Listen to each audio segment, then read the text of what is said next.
So today, I want to tell you all a story about the creation of the very universe of Minecraft, and I think most of us know how this story goes. In the very beginning, the world of Minecraft was merely a flat, desolate, but very expansive field of dirt and water. This is what you'd call the beginning of the first age. But before too long, chunks from nearby asteroids began crashing down to our world, which would mark the beginning of the Age of Life. These asteroids brought with them many materials that we would know and take advantage of to this very day. They brought with them the first ores, and also the final key ingredient for life, grass. Over the course of thousands of years, the grass from merely one asteroid would spread across the whole of the planet, and give way for the lush and vibrant landscape that we know today. And it wasn't until thousands of years later that another block from galaxies unknown would come crashing down to our world. And that block was Mycelium.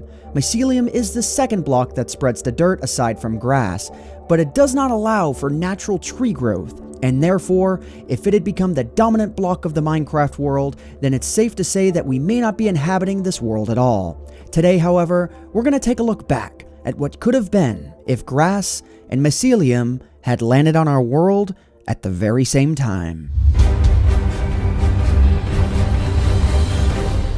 It is through no other explanation than pure luck that what little bits of Mycelium that remain on our world is isolated to islands with vast oceans of water in between it and the nearest patches of land. As you can see from this controlled, time-enhanced demonstration, when grass and Mycelium meet for the very first time, they begin waging a fiery war of dominance. And as you can see from this example, there's no surefire way to see who would have really won this battle. So I think it's time that, once and for all, we see who really would have won this grass and Mycelium battle had grass and Mycelium landed on our world at the very same time. It's important to keep in mind that if Mycelium would have won the day, that trees that provide the life-sustaining oxygen to the cube world would have not grown on their own. Let us begin. What we have here is a climate-controlled and isolated island for which to conduct this experiment, and as you can see, grass and Mycelium grow at approximately the same rate, consuming a few blocks of dirt with each passing second. As the two approach closer and closer, we will soon begin to see why it is so important that this war never occurred during the creation of our world. The grass and Mycelium have met, and as you can see, once there's enough landmass to cover, there's no telling which of these two would have won out for dominance had they been given the opportunity.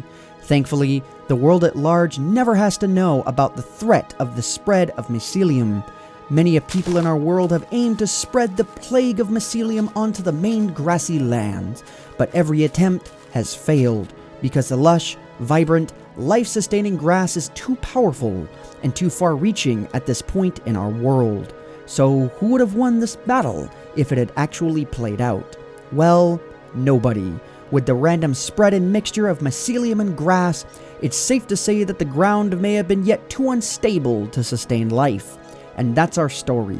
Though I do want to say before you go that you just watched a 4-minute video on grass growing in Minecraft. So I hope you all have a happy April Fool's Day. If you enjoyed this video, please leave a like on it, because it would really help out myself, the channel, and the video quite a lot. So I hope you all enjoyed. My name is AntVenom, and I bid you all farewell. Thanks so much for watching.